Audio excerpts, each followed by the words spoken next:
Assalomu alaykum barchaga. Siz yana Temir Araba kanalidasiz. Bugun sizlarga Germaniyada ishlab chiqarilgan bir emas, ikkita Mercedes-Benz 211 avtomobillarini ko'rsatmoqchiman. Bu avtomobilimizni qora rangdagisi 2007-yilda ishlab chiqarilgan. Aynan mana bunaqangi metalik rangdagisi esa 2002-yilda ishlab chiqarilgan avtomobillar hisoblanadi. Videomizni oxirigacha ko'rsangiz, avtomobillar haqida to'liq ma'lumotlarni aytib o'tamiz. Undan tashqari esa sizda xarid qilish xohishi paydo bo'lsa, ushbu avtomobilni qayerdan xarid qilishingizni ham video oxirida aytib o'tamiz. Shunday ekan, yaxshilab joylashib oling. Birinchi o'rinda yoshini hurmat qilgan holda Mercedes-Benz W211 avtomobilini 2002-yilda ishlab chiqarilganidan boshlaydigan bo'lsak, ko'ryapsiz, chiroqlari ikki qismga bo'lingan. Bunda ham chiroqlarni yuvish funksiyasi ham avtomobilimizda mavjud. Undan tashqari esa mana bu yerda parktronik sensorlarimiz, tumanga qarshi chiroqlar ham avtomobilda o'rnatib ketilgan. Eng maza qiladigan joyi mana shu yeri bo'ladi, ya'ni Mercedes logotipi. Buni Mercedesni yaxshi ko'radiganlar, Mercedesni tushunadiganlar juda ham yaxshi biladi. Eng zo'r joyi shu.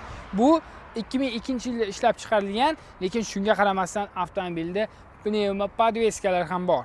Pnevma podveskalarning evaziga avtomobil juda ham yumshoq tarzda harakatlanadi. Disklariga keladigan bo'lsak, 12 dyumli disklar hamda 17-razmerdagi shinalar avtomobilda o'rnatilgan. Ko'ryapsiz, mana bu yerdagi yozuvga ham ahamiyat bering. Avangard yozuvi, ya'ni eng topoviy pozitsiyadagi avtomobil hisoblanadi. Shuning uchun bunda pnevma podveskalar ham mavjud. Mana buni ko'ryapsizki, eshiklarda o'zi tortib olish funksiyasi yo'q, lekin kalitsiz kirish funksiyasi uchun tugmalar eshiklarda ham qoldirib o'tilgan. To'g'risini aytganda, disklari menga shaxsan juda ham yoqdi. O'ziga xos bo'lgan klassikani eslatib turadigan disklar avtomobilimizda o'rnatib ketilgan. Bu yerda E240 yozuvini ko'rishimiz mumkin.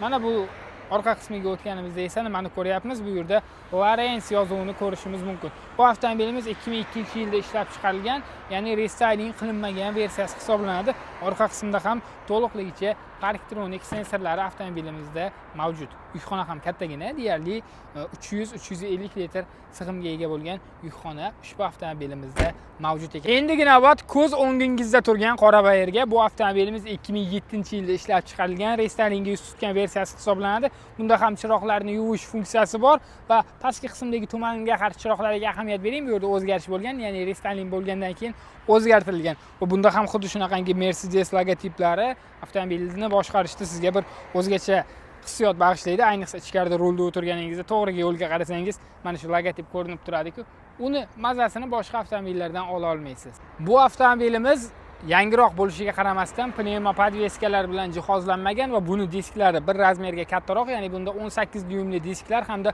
18-razmerdagi shinalar o'rnatilgan va bu yerda farqlardan yana biri mana bu yon ko'zgularda ekan. Qarang, mana shu qismida ochiq joyni ko'rishingiz mumkin.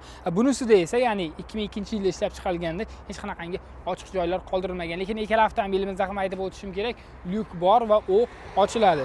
Bunda kalitsiz kirish funksiyasi ham yo'q, ya'ni pozitsiyasi bunda pastroq, lekin bunda ham mana yon qismida ko'rishingiz mumkin, Avangard yozuvi yozilgan. Endi biz bilgan ma'lumotlarga qaraganda, seriy rangdagi, ya'ni metalik rangdagi 211 avtomobilimizga qo'shimcha opsiyalar qo'shilgan. Shuning uchun unda pnevma podveska, kalitsiz kirish funksiyalari va ichki qismiga ham o'tamiz. Juda ham ko'plab qulayliklari mavjud avtomobilda.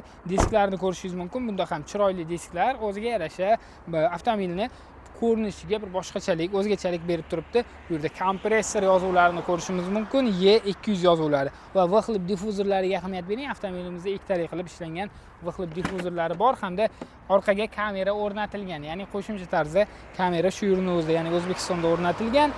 Yukxonasi buniki ham bir xil, xuddi shunaqangi 300-350 litr sig'imga ega bo'lgan yukxona avtomobilda bor. Eshik obshivkalariga to'xtaladigan bo'lsak, avtomobilni ko'rishingiz mumkin, charmlardan ishlov berilgan va sifatli plastiklardan bu yerda avtomobilda foydalanib o'tilgan. Hattoki bu yerda bosh suyanchig'ini ham boshqarishingiz mumkin. Undan tashqari esa 3 ta xotira mavjud. Yon ko'zgular ham elektron tarzda boshqariladi. 2002-yilda ishlab chiqarilgan Mercedes-Benz avtomobilida. Bu juda ham yaxshi. Mana bu esa orqa qator eshiklari. Bu yerda ko'ryapmizki, oynani ko'tarish tushirish to'liq elektron tarzda. Mana bu yerda esa sigaret cheksangiz, kulini to'kish uchun kuldonlar ham qoldirib o'tilgan va bu aytganimdek topoviy pozitsiyada hamda qo'shimcha opsiyalar bilan jihozlanganning evaziga mana bunaqangi pardalari ham bor. Bu esa qora rangdagi 2007-yilda ishlab chiqarilgan 211 avtomobilimiz. Bu yerda ko'ryapsiz, nisbatan funksiyalari kamroq avtomobilda, chunki bu oddiyroq pozitsiyasi hisoblanadi. Shuning evaziga shunaqa qilib ishlangan avtomobil. Bunda ham xuddi shunaqangi yon ko'zgularni elektron boshqarishingiz mumkin, lekin o'rindiqlarni boshqarish mana bu qismda joylashtirib o'tilgan. Bunda adashmasam, bunda bosh suyanchiqlarni boshqarish funksiyasi yo'q ekan bu avtomobilimizda. Farqi shu yerda. Ya'ni unda qo'shimcha opsiyalar qilingan. Shunga yili eskiligiga qaramasdan funksiyalari ko'proq avtomobilda. Bu yerda ham ko'rishimiz mumkin bir xil hamma narsa, faqatgina o'zgarish bunda hech qanaqangi pardalar mavjud emas orqa qatorda. Avtomobilning ichki qismiga ham o'tirib oldik. Bu aytganimizdek, boyagi metalik rangdagi 211 avtomobili. Ko'rishingiz mumkin, yon tomondagi yo'lovchining o'rindig'ida ham xotiralari mavjud ushbu avtomobilimizda. Endi esa o't oldiramiz. O't oldirish joyiga ham ahamiyat berishingizni xohlardim. Ya'ni bu tugma yordamida amalga oshiriladi. Undan tashqari esa siz kalit yordamida ham o't oldirishni amalga oshirishingiz mumkin bo'ladi. 260 km/soat maksimal tezlanish deb ko'rsatib o'tilgan bu yerda. Bosib o'tgan masofasiga to'xtaladigan bo'lsak, 177 ming kilometr ushbu avtomobilimiz masofa bosib o'tgan. Bu yerdan iqlimni nazorat qilasiz. Konditsionerlar juda ham zo'r ishlab turibdi. Mana bu yerda esa sensorli monitor o'rnatib ketilgan, kichkinagina qilib. Orqani ko'rish kamerasi. Yo'q, avtomobilga orqani ko'rish kamerasi qo'shimcha tarzda o'rnatilmagan ekan, lekin o'rindiqlarda isitish funksiyalari ham bor ekan. Undan tashqari esa mana bu yerda ko'rishimiz mumkinki, aynan o'rindiqlarda yon tomondan sizga qulaylik yaratadigan, sizni ushlab turadigan, ya'ni qayrilishlarga kirganingizda ushlab turadigan bokovoy podeshka deydi-ku, shunaqa funksiyalarni ham bajarishingiz mumkin bo'lgan tugmalar o'rnatib ketilgan avtomobilda va mana bu tugma orqali siz pnevmasini tushirishingiz hamda ko'tarishingiz mumkin bo'ladi. Undan tashqari parktroniklarni ham o'chirib yoqish funksiyalari ushbu avtomobilimizda mavjud. Boya aytganimiz lyuk mana shu qismda joylashtirib o'tilgan. Undan maza qilib foydalanib ketsangiz bo'ladi albatta. Aytib o'tganimizdek, avangard pozitsiyasida to'piy, undan tashqari qo'shimcha opsiyalar ham qo'shilgan. Shuning uchun ko'rishingiz mumkinki, orqa tomonda ham iqlimni nazorat qilish uchun blok joylashtirib o'tilgan. To'liqligicha avtomobil 3 hududli iqlimni nazorat qilish bloki bilan jihozlangan desak, menimcha adashmagan bo'lamiz. Undan tashqari esa avtomobilda ko'ryapsiz, orqa qismida ham kichkina bo'lgan deyarli bir 5 yoki 4 dyumli monitorlar ham o'rnatib ketilgan. Tirsak suyanchiqlarimiz ham hamma narsa bor. Bu aytib o'tganimiz 2002-yilda ishlab chiqarilgan metalik rangdagi 211 avtomobili. Qora rangdagi 211 avtomobilning ichki qismiga o'tirib oldik. Bu yerda ko'rishingiz mumkin. Boyaginaqa siz buni tugma yordamida o't oldira olmaysiz. Shuning uchun kalit yordamida avtomobilni o't oldiramiz va 127 ming kilometr masofa bosib o'tganini ko'rishimiz mumkin avtomobilda. Bunda ham lyuklar bor, bemalol foydalanib ketsangiz bo'ladi. O'rindiqlarda isitish funksiyasi mavjud ekan. Bunda mana bunaqangi kamera ekran, ya'ni displey qo'yilgan. Bundan tashqari esa orqani ko'rish kamerasi ham bo'yin tashqarida ko'rsatib o'tganimizdek o'rnatib ketilgan avtomobilda. Mana orqani ko'rib ketishingiz mumkin. Bu qo'shimcha tarzda o'rnatilgan, o'zida zavod tomonidan jihozlanmagan bu narsalar. Va ko'ryapsizki, bu yerdan iqlimni nazorat qilishingiz mumkin. Bunda bir hududli qilib ishlangan bo'lishi kerak. Adashmayotgan bo'lsam shunday.